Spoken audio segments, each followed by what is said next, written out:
We've been using the SodaStream water maker for over 5 years now, and it's been a fantastic addition to our kitchen.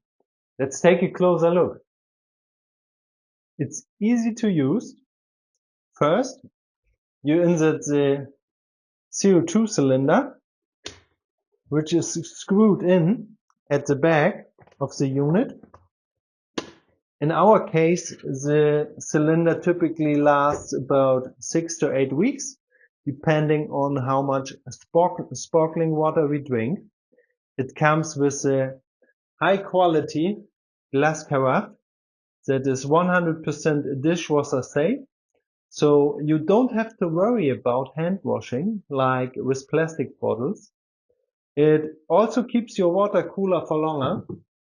Once everything is set up, simply fill the glass bottle with water, place it into the machine,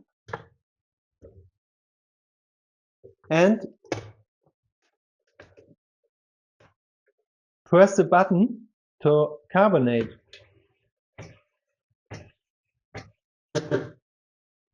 We are lucky enough to live in an area with exceptionally good drinking water, so this machine is perfect for us. We are no longer buying or hauling heavy plastic water bottles. If you love sparkling water but don't want to deal with plastic bottles, this is an absolute game changer.